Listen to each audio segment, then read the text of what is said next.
segundo você está em um Porsche a 160 milhas por hora. Chamando todas as unidades, reforço em 675 principal. Essas são as histórias não contadas dos jogadores de futebol. Quando fez 19 anos, Zlatan já era um dos mais procurados da Suécia. Deixe-me explicar. Crescendo, Zlatan simplesmente não sabia de nada melhor. Sua mãe foi presa e seu pai era alcoólatra, mal conseguindo comprar comida. Zlatan cresceu com fome, buscando dinheiro, aceitação e uma saída daquela situação. Ele prometeu a si mesmo que se algum dia visse a luz no fim do túnel, nunca tiraria o pé do acelerador. Mas isso o levou à noite mais insana da vida dele. Na adolescência, Zlatan tinha dois objetivos: virar jogador de futebol profissional e... Quando você vem do meu bairro, a primeira coisa que você queria era ter um carro maneiro.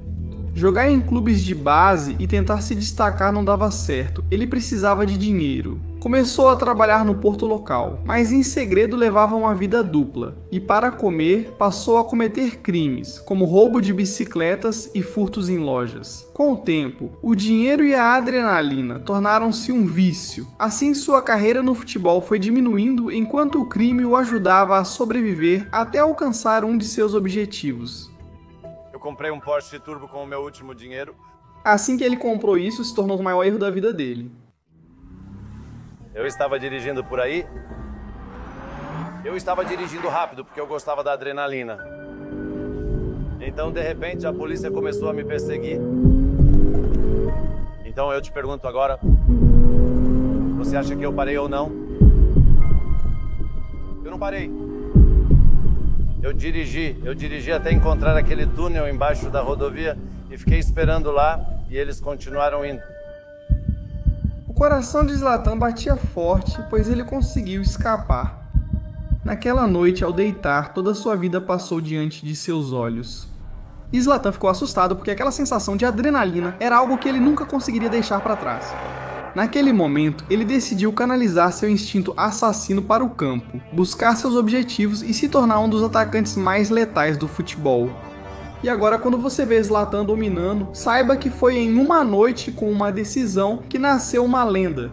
Se ao menos Lukaku tivesse aprendido a lição antes que fosse tarde. Em 2017 ele quebrou recordes dentro e fora de campo, mas Lukaku guardava um segredo. Mesmo no Everton, seu coração não estava em campo. Tudo o que Lukaku conseguia pensar era em como seus dias de jogador no Everton haviam chegado ao auge, e também em uma mensagem do seu parceiro.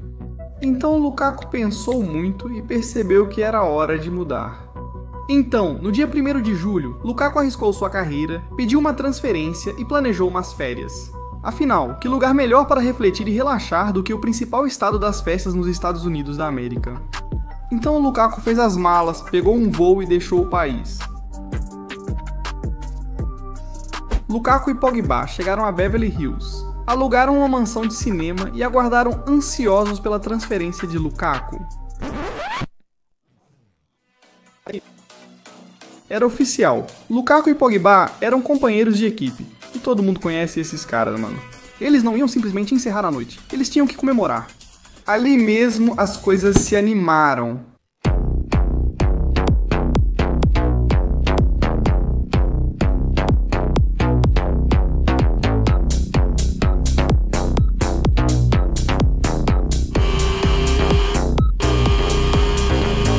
Assim, as coisas realmente ficaram tão loucas assim, e bem, os vizinhos até poderiam aguentar a música. Mas quando eles olharam pra cima e viram uma moto de trilha voando pelo ar, aquilo foi a gota d'água. Eles ligaram pra polícia várias e várias vezes, até a 6ª vez, e foi aí que eles chegaram. Se você conhece a polícia de Los Angeles, sabe que quando algo foge do controle, eles adotam tolerância zero. Assim que chegaram, Lukaku foi preso, mas nosso garoto teve sorte, pois seus milhões não compraram só uma mansão.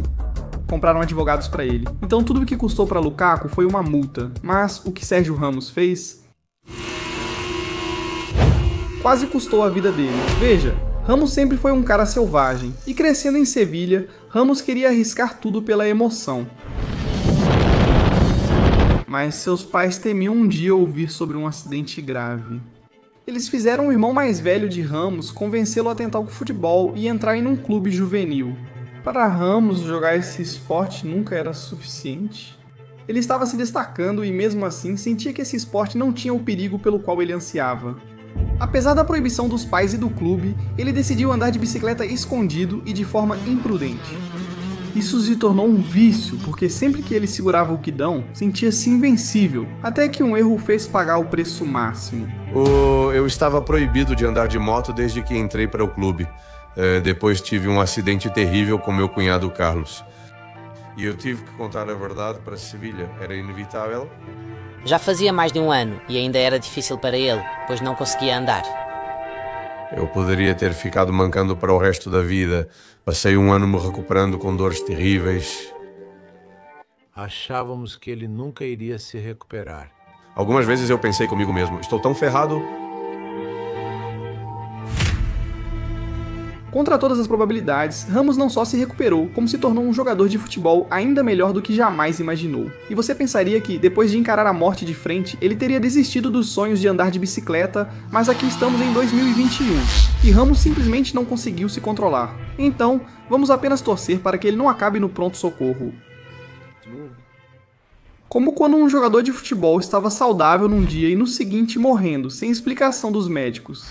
Porque em 2010, Virgílio van Dijk ainda não era o jogador de futebol que desejava, mas seu tempo estava acabando.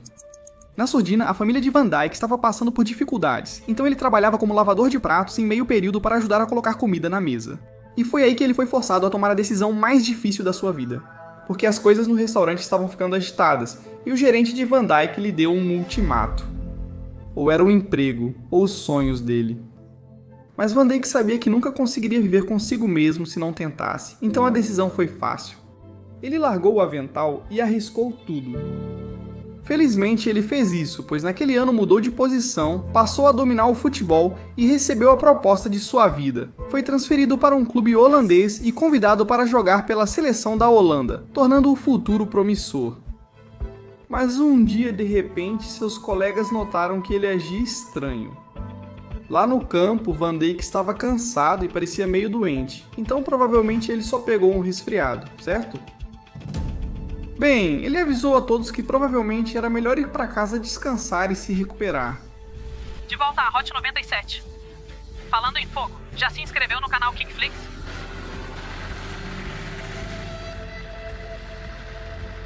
Van Dijk começou a se sentir tão enjoado que fez um desvio e parou em um hospital. Mas quando os médicos examinaram, tudo parecia normal. Então disseram para Van Dijk ir para casa e apenas dormir para melhorar.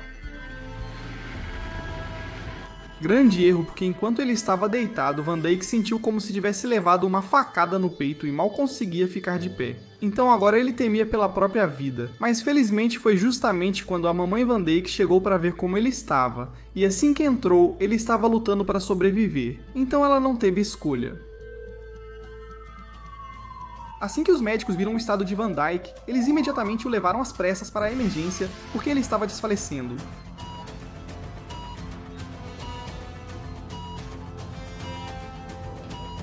Ele estava atordoado, confuso, e enquanto mal conseguia enxergar ou até falar, os médicos fizeram ele assinar um testamento e disseram para a mãe dele esperar o melhor, mas se preparar para o pior porque era a hora de acabar com o sofrimento dele. Quando eles o abriram, descobriram que o apêndice de Van Dijk havia estourado, o estômago dele estava inflamado e os rins estavam infectados.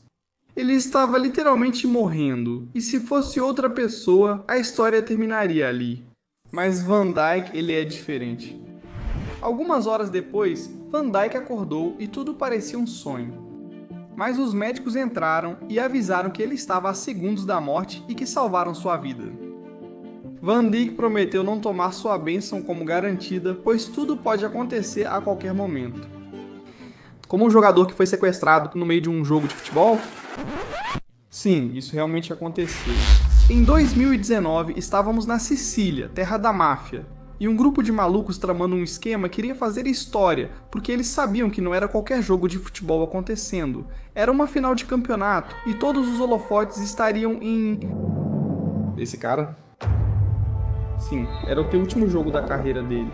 E quando a organização criminosa soube de uma oportunidade de viralizar, não precisa ser nenhum gênio para perceber que esse jogo estava prestes a ficar insano.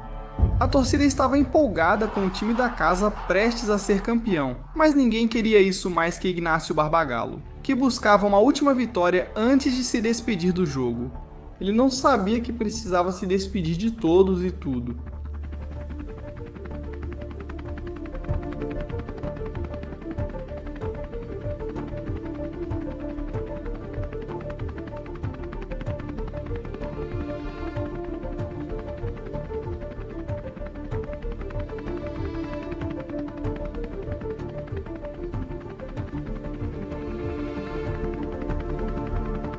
O Ignacio queria sair em grande estilo, mas acho que não era bem isso que ele queria dizer. As coisas passaram do futebol para Grand Theft Auto rapidamente e o sequestro virou uma investigação completa, com todas as delegacias da cidade na caça. Até descobrirem a verdade, por 3 meses todas as competições de futebol da cidade ficaram proibidas. Porque essa foi a maior polêmica do futebol italiano. Mas no final das contas, Ignacio planejou tudo isso? Sim, só porque ele queria aparecer nas notícias. Isso até me lembra da garota que tem arruinado a vida do Ronaldo em segredo. Em 2017, Ronaldo recebeu um cheque de 3 milhões de dólares e seu telefone não para de tocar. Ronaldo, me escuta, o novo Bitcoin token não fungível. Então, naquele momento, Ronaldo entrou no seu jato particular. Mas é aí que o problema começou. Ronaldo voava tanto para Madrid que, se precisasse reservar mais um voo, levaria um cartão vermelho na vida real. Você acha mesmo que ele reserva seus próprios voos? Ele parece uma pessoa comum? Nada disso. Ele precisava confiar em uma agência de viagens para reservar seus voos no horário certo. Uma empresa o apresentou à sua principal representante, Maria Silva, de 53 anos. Oi, Ronaldo, aqui é a Maria. Ouvi que sua agenda está bagunçada, então vamos agir. Após a conversa, os dois criaram um vínculo forte e Ronaldo se sentiu confortável para passar suas informações bancárias. Mas a mulher com quem ele lidava não era quem ele ou a agência imaginavam. Por anos, Ronaldo viajou de país em país sem problemas. Ele tirou algumas férias e a vida estava boa. Mas um dia, ele recebeu uma ligação do contador que fez seu coração disparar. O contador percebeu algo suspeito nos extratos bancários de Ronaldo. Ele sabia onde o Ronaldo estaria todos os dias. Mas de alguma forma os extratos contavam uma história diferente, havia voos para a Rússia, Angola, Estados Unidos, quando o Ronaldo não estava nem perto desses lugares. Então eles precisavam chegar ao fundo disso antes que fosse tarde demais. Os dois se encontraram, conversaram e Ronaldo concordou em se reunir com seu advogado porque não era apenas um crime acontecendo, alguém literalmente roubou sua identidade. Então Ronaldo entrou em contato com as autoridades e eles iniciaram uma investigação antes que os milhões de dólares em economias de Ronaldo fossem queimados. Os detetives prometeram ao Ronaldo que não descansariam até achar o responsável. Os detetives investigaram a fundo, conectaram os pontos e reduziram a lista de suspeitos até que tudo apontasse para a mesma direção, o agente de viagens. Durante anos, Maria gerenciou uma lista de clientes Very Important Person e suas contas milionárias. Enquanto isso, ela mal juntava alguns milhares. Por isso, aceitou trabalhar com um bilionário. Ela só via Ronaldo chegando de Bugatti, exibindo relógios de diamante e ganhando milhões mensalmente. Maria não apenas queria esse estilo de vida, ela precisava, e Ronaldo era a vítima ideal. Assim que os dois se conectaram, foi questão de tempo até ela abusar do poder e cometer fraude. Maria se achava esperta, pois ao reservar voos para clientes, enviava o dinheiro para si mesma em vez da empresa e ficava com as taxas. E adivinha só? Ela usou o dinheiro do Ronaldo para pagar todos os custos dos voos. Ao analisar, percebe-se que não foi tão simples quanto Maria pensava, pois ela sempre deixava um rastro de papel. Mas ela nunca achou que Ronaldo perceberia milhares faltando. Então no começo ele pagou sem saber por mais de 200 voos. Após acumular mais de 300 mil dólares em passagens aéreas, o contador de Ronaldo percebeu e alertou as autoridades. Quando os detetives resolveram o caso, Maria foi presa e condenada a 4 anos. Como se não bastasse, ao ser solta, ainda terá que devolver os 300 mil dólares. Não sei o que é pior, levar uma multa dessas ou ficar 4 anos sem poder clicar neste vídeo.